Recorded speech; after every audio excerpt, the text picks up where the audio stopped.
What's up, Honors Algebra 1? I thought since I gave you something a little more challenging today, I thought I'd jump on here and give you some support so that if you have any questions, you can watch this video and kind of get a feeling for what's going on. So let's kind of walk through it. I'm not going to necessarily do the whole problem, but I will kind of talk around it and kind of give you some hints. What is the cosine of angle A? So if I'm talking about cosine of angle A, first of all, I need to figure out what A is. And then I need to remind myself about what is cosine. Is cosine more opposite over hypotenuse? Is it more adjacent over hypotenuse? Is it more opposite over adjacent? And obviously, if you're with me here, you're thinking about A and H. And we're going to label the triangle. So this is O. This is your opposite side. This is your adjacent side. And this is your hypotenuse. So it looks like we really got to lock in on this side here that we really don't know. So we're going to have to think about how do we get the third side of a right triangle if you know the other two. And so I'd challenge you to think about the Pythagorean theorem and use that to figure out what you think that side is. Now honestly, if you look at the answer choices, you can kind of figure out what you think it would most likely come out to be in terms of that side. And that can kind of get you going in the right direction. All right. The next one. For the right triangle, it says, what is tangent of R? So I noticed that it's kind of overlaid a little bit, but angle R, we're talking about this angle right here. This is angle R. And we're talking about tangent. I'm going to keep returning to this anagram, or mnemonic device, I guess, is what we're trying to use it as. We're trying to figure out tangent, so we need to really figure out what is the opposite side and what is the adjacent side, and which of these answer choices really makes the most sense for tangent of that angle in the top right corner. Alright, so based on the triangle, what is cosine of y? So they tell you an angle here that they want you to start at, y, and then again, cosine, so, toa. Let's kind of think about, of these sides, which ones correctly use this proportion of A and H. So label the triangle, which is the opposite, which is the hypotenuse, which is the adjacent, and then we can kind of figure out which of these seems to be correct. Alright, so it says if sine of alpha, or A, or whatever you want to call that, equals 12 over 13, and they tell you that cosine would be 5 over 13, what is tangent? So what we need to kind of think about is sine. Sine is O and H. So that means they're secretly telling me an opposite side as well as a hypotenuse side of the starting angle. So it may be helpful off to the side to kind of sketch a triangle and just figure out one of the angles that you want to be alpha or A or whatever. And so then we can start saying, well, this is the opposite side, and this is the hypotenuse, and this is the adjacent. And so now we can start using our triangle to replace these numbers with 12 and 13.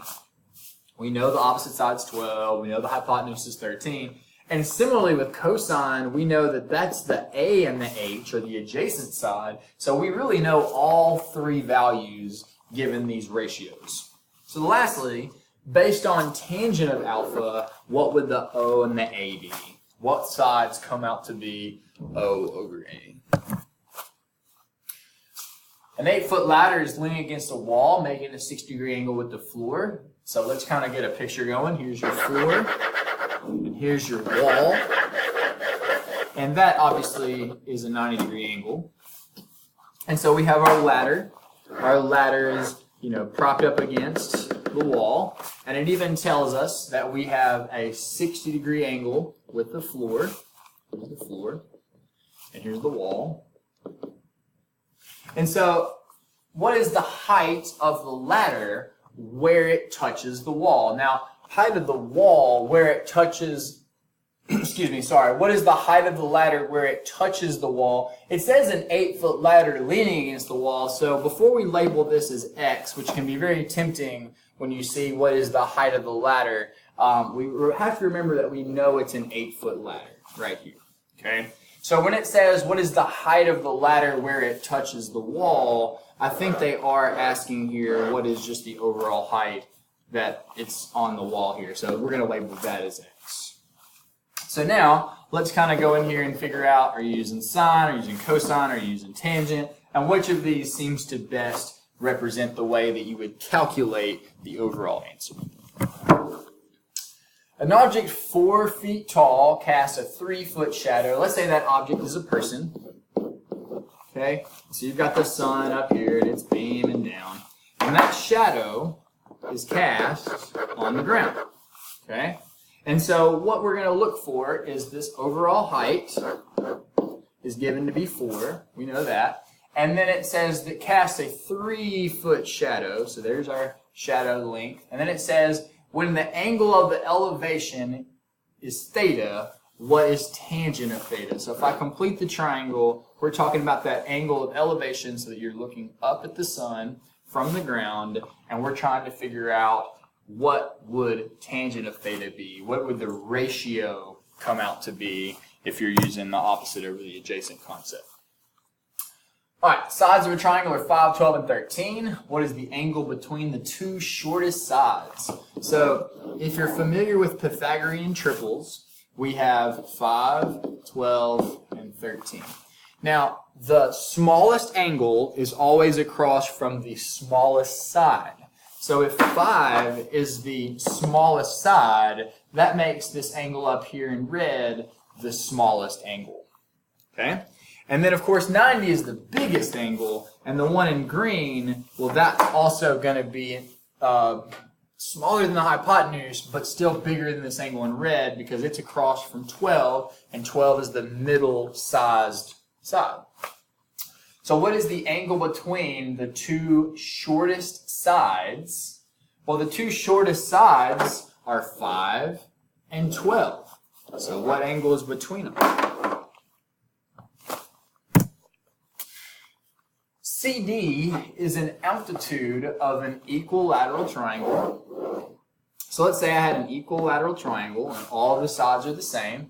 And if all the sides are the same, it really forces all of the angles to be the same. And so 180 divided by 3, we're talking about a 60, 60, 60 equilateral triangle. So it says the altitude, and altitude really means the height. Like if you were to drop this height right down the middle, hopefully not in a curved way like that. Denzel Hendricks, your right is out front. Denzel Hendricks, your right is out front at the curve. Please come on out quickly. Now because this is an equilateral triangle, there's a lot of symmetry here. And symmetry means that you can say, well, these two sides would have been bisected. That line is cutting this side directly in half. And similarly, this is now two 30-degree angles at the top. So when they say that CD, and that's that overall distance, if we wanted to call these A and B, there's triangle ABC total. And then we have CD, which is the altitude of that triangle. It says that CD is 6 square root of 3. So what I think I want to do is in blue, I just want to overwrite this triangle and just pull it out to the side. Because I want to basically work with this a little bit and say, well, that altitude, that's supposed to be 6 square root of 3. Now, if you're paying real close attention to what we've been talking about in class, 30, 60, 90, that's a special right triangle. So when you're talking about special right triangles, we mean the side across from 30 is x, the side across from 60 is x squared of 3, and the hypotenuse would be 2x. So we can basically go from here and figure out what all the sides are, and specifically how long AC would be, which is just really one of those total sides, and in this case, the hypotenuse.